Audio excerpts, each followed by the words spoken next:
questions for Gus Bradley?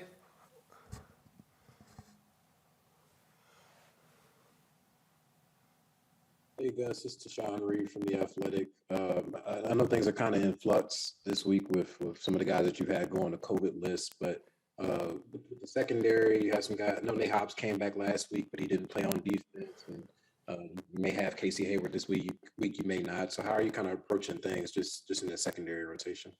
Well, kind of just the way we are. You see, Desmond Trufant, obviously one of the corners, and then Faison, and then getting Hobbs some reps again, seeing how he is, and then Moehrig back there. So, that group is pretty good as far as getting reps. Obviously, Casey's, hasn't been with us, but he's been involved in all the Zoom.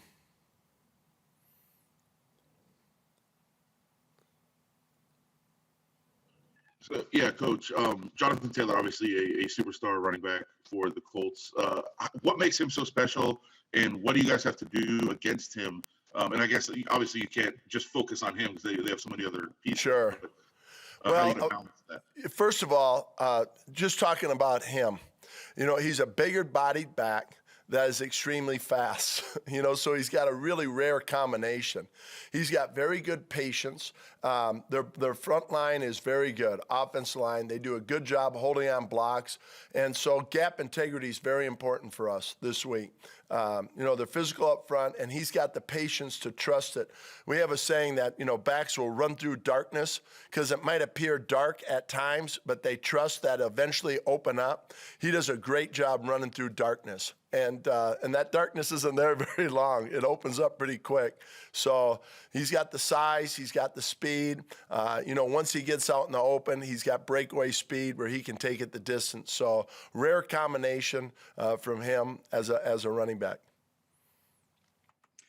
Hey, Gus, I remember when you took the job, one of the first things you said was how excited you were to keep Rod Marinelli on staff. I'm just wondering, what made you so confident that he was the right guy to build the front you wanted, and now you've had a whole season with him. What's been the best thing about working with him? Well, just the mentality he brings up front. I mean, there's obviously a really, really good as far as pass rush and coordinating our pass rush plan. But more importantly, the mindset that it takes up front. Obviously, we put a lot of strain on those guys. You strain your best players, and those guys up front do a good job handling it. So you can never reach his bar. And I think, on effort, he really bases it off of effort, which we all believe in. And, it's an everyday thing for him. But his mentality with that group, the next man up, whoever's in there, has been coached extremely hard and knows exactly what is expected of him. And, I think that's what he's done throughout his career. And he builds the man first. That's why he calls him Rushman. They build him that way, and he builds the man. And, through situations like we've had the last couple of weeks, those guys have really stepped up, and a lot of it's been attributed to him. Gus, it looks like Carson Wentz is probably going to have a good chance of being available in this game, but there is a chance that Sam Ehlinger starts. Have you just kind of looked at his preseason tape and college tape to get prepared for him, since he hasn't really played much in the NFL? Yeah, we have. We've watched them both. But, with obviously a guy like Carson, he's a bigger type quarterback, 240 pounds, runs. You'll see him on, if he's asked to block, you'll see him block out there, and some of the Wildcat things we've seen. So he's a guy that really is a strong competitor, competitive mindset. Now with Sam, he comes in at times. They'll have two quarterbacks in at the same time. When he comes in, he'll run the ball. He's got a great job on the perimeter. Some of the read option comes a little bit more alive with him, and the accuracy like you saw in spring or in training camp. I guess some of the preseason games we've seen. Gus, of course, you have a couple of guys that are out, but they could also potentially come back for Sunday. In terms of game planning, is it one of those things where you just kind of use the guys that you have and you game plan around them, or you potentially add those guys into your game plan as well for if they could play? Well, that part's difficult because, you hope you get them all back, and even the guys that you get back will be back on Saturday. So, I think you game plan with the idea that What can we put in that anybody that's available can go out there and execute at a high level, even the guys that missed the whole week of practice. And it's a challenging week for that. But, fortunately, we got Zoom, and they're involved in all the meetings. And the guys that are out really do a good job studying and preparing. So, we talk about practices where it makes us. That's where we make us and build our mentality for the week. Those guys are just going to have to do it off the Zoom meetings with the coaches. Gus, along those lines, you've had to dig pretty deep into your depth chart in the secondary at various times this year, including recently. And you guys kind of keep coming up with some serviceable performances. What's the combination between, what Mike Mayock and his staff are doing, bringing guys in, Ron Milas in the secondary, but then also the players themselves? Well, I think the philosophy here, and certainly with our defensive staff, is to be developmental coaches. And that means, I think this year that there's going to be times when practice squad players are going to have to come up and play. So really give credit to Rich, how he designed practice. It's an opportunity to get enough reps for our guys to be prepared for the game, but also that developmental part where not only the second team guys, the third team, some practice squad guys can get some reps. And our coaches do a fabulous job. I know Richard Smith, the first thing he starts off with, not the last couple of weeks because it's been walked through, but he coaches the practice squad players off their service team reps against the ones on offense. And so it's things like that give them an opportunity when they do come in, they got a chance to prepare well and play. So, that's what the system, we try to build a system where guys could come in if there's injuries that take place, that we can still execute and play with precision. Coach, what makes their offensive line so good in watching them on film? And I guess weird question, but is there anything you do to prepare for a really good offensive line? Well, I think first of all, they're very talented. They stay on their feet, they drive block. You see guys getting driven off the ball 4 or 5 yards, and they're still trying to keep their feet moving. So they're very strong, very powerful, very athletic, and they're very well coached. The combination blocks, you see stunts. Teams maybe try to use some stunts against them. They pick those things up really well. So they definitely have a mentality. I know when I was with the Chargers a couple of years ago, Coach Wright was talking about building a team, that runs the ball, in any situation. Well, he has it now. They're a team that definitely believes in their front. And really, you look at the Arizona game, they were missing quite a few guys in the offensive line, and they didn't miss a beat now. They did a good job up front, and that's the part where you can tell they're very well coached. Great. Thank you, everyone. Okay, thank you.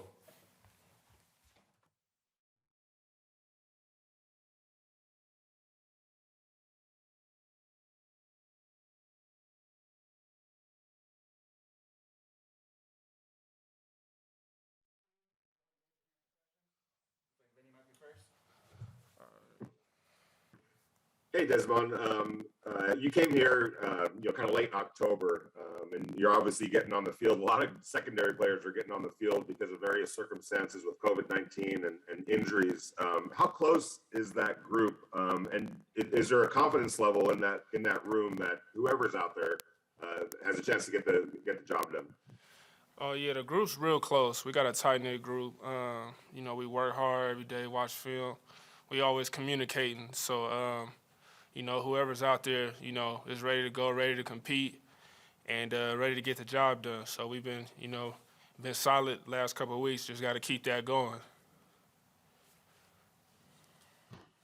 Desmond, as somebody in the secondary, when the team is watching film on, a guy like Jonathan Taylor, who's a running back, how do you guys prepare in the secondary to play against a running back that's that good?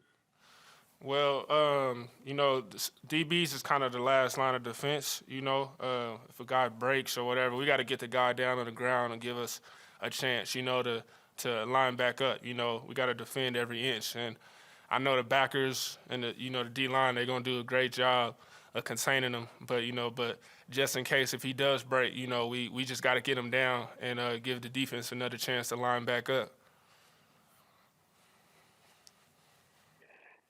Desmond, you had a very good game against the Broncos, and Rich Bisaccia even gave you credit for how you played in the first half last week. And you got targeted a lot just coming in. Do you really take that as a challenge going forward? And how much do you think that you'll be challenged against the Colts? I mean, every week's a challenge. You don't know, some games you get, you know, you don't get many targets. Some games you get a lot. You know, it just depends on kind of how it goes. But, you know, when they do test you, you know, you want to be in position. You want to be there, you know, to make a play and, you know, just, you know, try to make an impact. So I just try to stay consistent, you know, in my technique. And if they do challenge me, you know, I'm going to, you know, do what I got to do to make the play. Desmond, you mentioned, you know, defending the run and being the last line of defense. You guys have played the last two opponents have been run-heavy teams. Does that help you going into a game against a Colts team that kind of hangs its hat on the run game as well? And do you guys enjoy in the secondary that kind of physical part of it, defending the run? I mean, yeah, every week, you know, it's a good back. We've been facing some good backs lately, so it definitely helps. But at the end of the day, you know, it's a new game, it's a new day, and you got to bring it. You got to bring that same energy. You know, what you did last week, it doesn't just transfer over to next week. You got to go earn it again. So, but we're definitely prepared. Defense, you know, we've been working hard, and we're gonna finish this week out strong, and you know, get ready to do what we need to do on Sunday. All right, thank you, everyone. Thanks, Desmond. That's it. Appreciate it.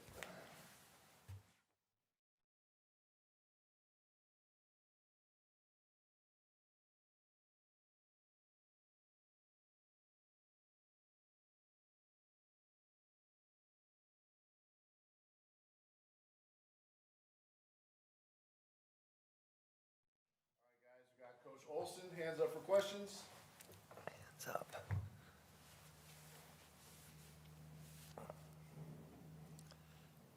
Hey, Greg, it's Tashawn Reed from The Athletic. You guys had your best rushing performance, or Josh Jacobs had his best rushing performance of the season last week, and really came on strong in that second half. You know, after reviewing the game and its tape, what do you think kind of worked well for you all and kind of led up to that breakthrough? Yeah, you know, it's great execution up front. I thought the plan was good that we put together. We kind of felt in the first half, really, other than the two plays at the end of the half, we felt like we were winning up front. And once we got into the second half, you know, we kind of sped the tempo up. And again, our front five, really, including the tight ends, were really doing a good job on the guys across from them. So more than anything, I think it was the execution and the plan and kind of players imposing their will. And certainly once Josh continued to get the more carries, he was feeling more comfortable as well. Coach, I know you're spending your time preparing for the Colts defense, but Jonathan Taylor on their offense is such a dynamic back. What have you seen from him? What makes him so special? Boy, he's just all around back. You know, he's been impressive to watch this season. I think anyone that's spent any time at all watching him say the same. He's got excellent vision and balance, power in the hole. He's a good receiver as well. So he's just kind of all around player and really good player, but explosive. He really, you know, when you watch that, the explosiveness that he possesses really jumps out. Hey, Greg, when it comes to Josh and that game that he just had, I mean, that looked like the Josh of old, right? A couple of last year and the year before. How key is him just having that trust in the offensive line to putting his foot in the dirt and making that cut or trying to hit a hole that's not developed yet? Because he's talked earlier in the season about looking at tape and going, shoot. He didn't say shoot, but he said, shoot, what do you guys want me to do? Yeah. I think that's a huge part of it is that, again, the running backs and the offensive line, they work together, and they can't survive without one another. So that trust between the two of them is huge. You know, they meet together leading into the game plan every day post practice. The running backs are in the same meeting room with the offensive line before they watch anything else. Any of the pass protections from practice or any of the pass routes from practice. The first thing they do when they come in is they meet together with the offensive line and go through all the runs from practice. So those two will work hand in hand, and certainly trust is a huge part of that. Coach, you're going up against a team that you played last year, and the defense that the Colts have hasn't really had much turnover. It's pretty much a very similar team. Just going back and watching the tape from last season of that game, is there any big improvements that anything that you need to improve on, you think, as an offense going into this next game against that defense? Well, first and foremost, we got to secure the football. I believe we had 3 turnovers in that game last season. So securing the football, and that's, again, when you look at even the previous 2 wins that we've had, we got to do a better job of taking care of the football. And they lead the league in creating turnovers, so we're very aware of that. And ball security has been a big emphasis for us leading into this week. Coach, is it fair to say that was the best offensive line performance as a whole last week? And I guess how important is it, if that is the case, to build on it, to not take a step back and to continue to kind of put positive reps in front of them? Yeah, this is the time of year, obviously, when you want to be peaking. You want to be, we talk about improvement on a week-to-week basis, and we've been up and down. We've had our struggles, but we feel good, obviously, at the end of that game with where we're at in terms of rushing the football, and now it's just, again, taking the next step forward against another really good opponent. But this is the time of year that you definitely want to see yourself peaking or getting better at all phases, really. But running the football has been a little bit of Achilles' heel, and we proved that we could do it last week. All right, thank you, Coach. Thank you, guys. Thank you, guys. Stand by for Tre'von Moehrig, guys.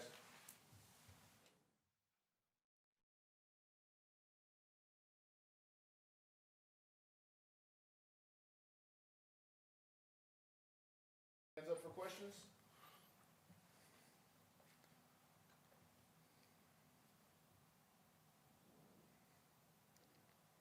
Hey, Tre'von, it's Tashawn Reed from The Athletic. You guys have had a lot of moving parts in the secondary the last couple of weeks, whether it's due to injuries or guys going into COVID protocols.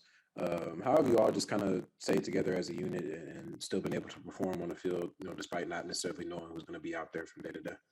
Yeah, we've been through this before, so I would say, just the next man up. Coach always says, practice like you're going to play, for everybody stepping in, whether it be, like you said, COVID or injuries, for everybody just to practice like they're going to play. And when that time comes, they're going to be prepared. So that's how we're approaching it. Tre'von, you're playing a Colts team that kind of hangs its hat on running the ball and being a big physical team. As that last line of defense, what kind of mindset do you have coming into that game? Is that a challenge that in the secondary you guys look forward to and accept? Yeah, for sure. I feel like it's going to be the same as far as my role on the back end as being sort of the last line of defense. So it's going to be the same as for me as every week. Being a racer tackler. Obviously they have a great back and a great O line, but I believe in us and I believe we can do our job and stop the run. On a personal level, how different does this feel right now coming down the stretch? You still have 2 games left, but you're a rookie. I don't know about the rookie wall or anything, but you're not used to playing this many games and playing for this long of a season. How's your body acclimated to this? It's actually acclimating pretty well. A bunch of people have come at me with, the same sort of question. It's a long season, taxing season. But for me, honestly, I feel like it's going by pretty quick.